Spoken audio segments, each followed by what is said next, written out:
미국에서 바이든 대통령을 만나고 문재인 대통령이 주말 사이 한국에 귀국했습니다. 어떤 이슈를 우리 자본시장에선 주목하고 있는지 볼까요? 먼저 대북 문제입니다. 가장 중요한 것은 문재인 대통령과 북한의 김정은과의 판문점 선언을 미국이 존중한다고 밝힌 겁니다. 이 존중 위에서 북한 문제에 정통하고 또 실정에 대해서 잘 알고 있는 성김 대사를 대북정책 특별대표에 임명했다는 것을 여야를 막론하고 가장 큰 성과로 꼽고 있습니다. 북한과 만나겠냐라는 질문에 대해서는 북핵 문제가 선결되어야 만날 수 있다라고 일단 선은 그었는데요. 이런 부분에서 앞으로 대북정책과 관련해서 미국과 또 어떤 진전이 있을지 시장에서는 관심을 주목하고 있습니다. 특히 지난 금요일에는 대북 경협주들이 주식시장에서 오랜만에 들썩였던 것도 이런 기대감을 반영한 것 같습니다. 자, 소문만 무성하던 모더나와 삼성 바이오로직스 간의 위탁 생산 계약이 확정 발표됐습니다. 다음 소식에서 더욱 자세하게 볼까요? 자, 이르면 3분기부터입니다. 3분기부터 삼성 바이오로직스가 국내에서 모더나 백신 수억 회분을 생산해서 전 세계에 공급하게 됩니다.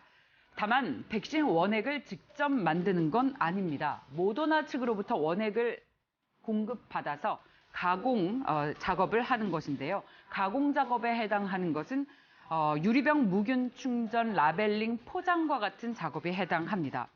특히 국내에서 생산될 모더나 백신 가운데 일부 물량을 국내에 우선 공급하는 방안을 정부와 모더나가 별도로 협의를 하고 있습니다. 자, 이와 관련해서 모더나가 우리 정부의 백신 생산 시설을 직접 투자하고 또 한국 인력을 채용한다라고 해서 화제가 됐는데요. 정부 산하기관인 국립보건연구원은 모더나와 함께 mRNA 백신을 연구하는 프로그램 또한 진행을 하기로 했습니다. 이에 따라서 국내 CMO 사업이 다시 조명받고 있습니다. 안정된 치료제와 백신을 생산하려면 생산 기반을 사전에 확보해 놓는 것이 중요하기 때문에 이 안정적인 생산 기반을 확보해 놓은 국내 CMO 전문 업체들을 향해서 국내외 제약사들의 러브콜이 이어지고 있습니다. 자, 주식시장에서 다시 CMA 관련 기업들의 흐름을 주목해 볼 필요가 있겠습니다. 자, 이런 가운데 주말 사이 암호화폐 가격이 다시 또 급락했죠. 미국과 중국의 규제 강화로 촉발된 암호화폐 쇼크가 주식시장에서도 관련 종목군들의 주가의 급락으로 이어지고 있습니다. 특히 국내 증시에선 두나무 지분을 보유한 회사들의 주가가 상당히 많이 떨어지고 있는데 두나무는 암호화폐 거래소인 업비트를 운영하는 회사죠. 관련 주식으로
해석도 나오고 있습니다.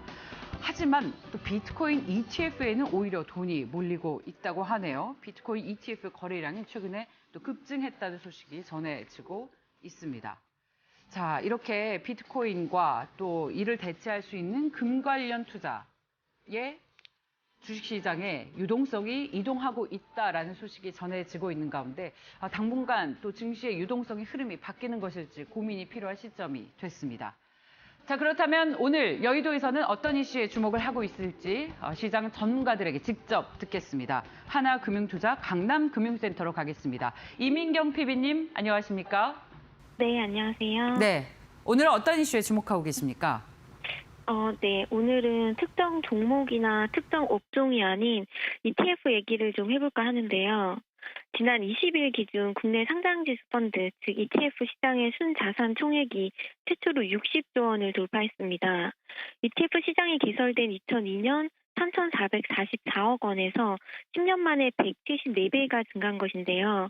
지난 2002년 4종목으로 시작했던 ETF 시장의 종목 개수도 이날 기준 469개 종목으로 늘어났고 일평균 거래 대금은 3조 7,459억 원이었습니다. ETF의 순자산 총액이 증가한 배경에는 코로나 이후 전 세계 주가 상승과 지속적인 자금 유입, 국내외 다양한 기초 자산을 바탕으로 한 지속적인 상품 라인업 확대 등에 힘입은 바가 크다고 보여지는데요. 특히 최근 ETF 시장은 국내외 업종 섹터, 국내 채권 및 레버리지, 인버스 부분에서 순자산 총액이 많이 증가했습니다. ETF는 단일 종목 투자로 인한 리스크를 피할 수가 있는데요. 개별 주식은 투자 시점에 따라 손해를 볼 위험이 있습니다.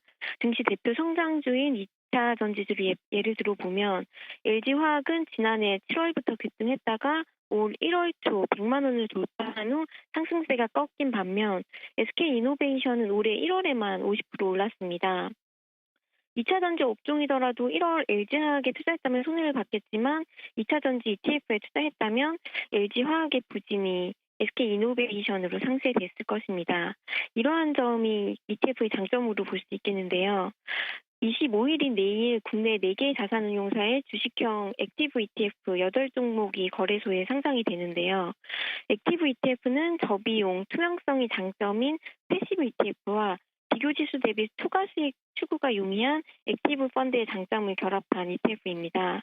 국내에서는 지난해부터 미 아크 인베스트먼트의 테마형 액티브 ETF가 인기를 끌며 투자자들의 관심을 키운 바 있는데요. 지수를 그대로 추종하는 패시브 ETF와 달리 액티브 ETF는 비교 지수와 동일하게 자산을 구성할 의무가 없어 상품과 비교 지수 간 수익률 차이가 발생할 수 있습니다. 주식형 액티브 ETF는 지난 2020년 상장이 허용돼 현재 3종목이 상장되어 있는데 이번 8종목 상장으로 본격적인 액티브 ETF 시대를 여는 것이 아닌가 기대되는 분위기입니다.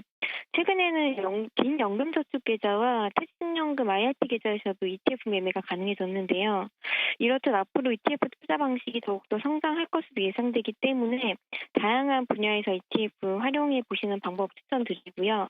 그리고 산업별, 테마별, 원자재, 해외 주식 및 채권형 ETF까지 다양한 상품이 있어 작년에 비해 수익 내기 힘들어진 기존 투자자분들 혹은 주식에 대해 잘 알지 못하는 이른바 주린이들이 쉽게 접근할 수 있어 관심도 더 커져가고 있는 ETF 한번 관심 있게 보시면 좋을 것 같습니다.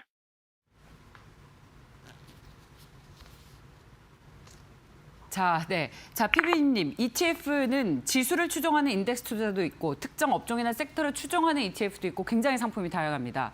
네. 어떤 ETF를 관심 있게 보고 계시는 건지 그리고 이 시점에 왜 ETF 투자를 특별히 또 이슈로 잡으신 건지도 궁금한데요. 먼저 ETF 상품 가운데에서 어떤 상품을 특히 관심 있게 보고 계시는 겁니까?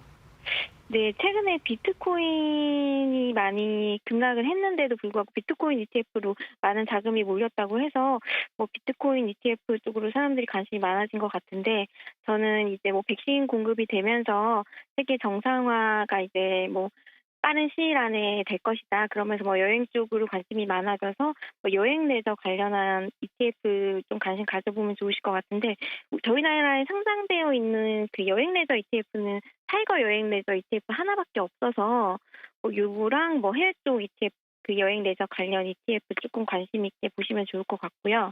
그리고 인플레이션 압박으로 시장 전반 변동성 확대된 요 현 시점에서 엔터 종목 쪽이 요즘에 좀 고공행진하고 있는 걸로 보여집니다.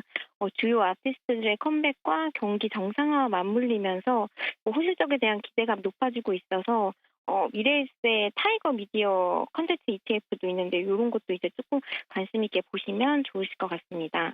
네, 관심 있게 꼽고 계시는 ETF 상품이 엔터와 여행 ETF라는 말씀이시죠? 네. 네, 주식시장에서 관련 주가들이 오르면 ETF 상품 가격도 같이 자연스럽게 오릅니다. 그래서 이미 좀 가격 부담이 있는 것은 아닌가라는 의문이 드는데 어떠세요? 네, 그래서 뭐 여행 관련주들이나 뭐 엔터 쪽 특별 종목단으로 들어가기 좀 부담스러운 분들에게 뭐 차라리 이렇게 ETF로 구성되어 있는 펀드로 투자하시는 게 그래도 뭐 개별 종목단으로 뭐 많이 오른 종목 추종해서 따라가는 것보다는 이렇게 바스켓에 묶여 있는 쪽으로 투자하시는 게 뭐 지금은 조금 더 좋아 보인다고 네, 생각됩니다. 그런 만큼 말씀하신 것도 맞지만 이미 ETF 상품 가격도 관련 기업들의 주가를 추종한 만큼 많이 좀 올라서요. 이미 오른 거 말고 조금 아직은 좀 덜 오른 것 같다라고 하는 ETF를 소개해 주시면 더 좋을 것 같은데 없을까요?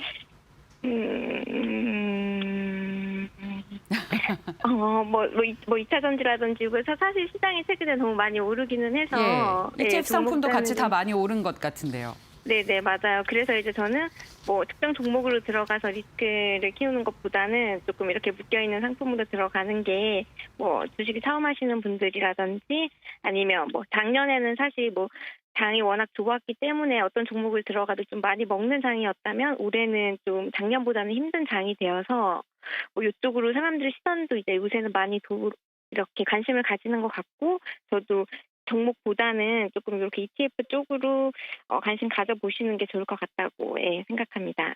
자, 여기까지 듣겠습니다. 말씀 잘 들었습니다. 네, 감사합니다. 네.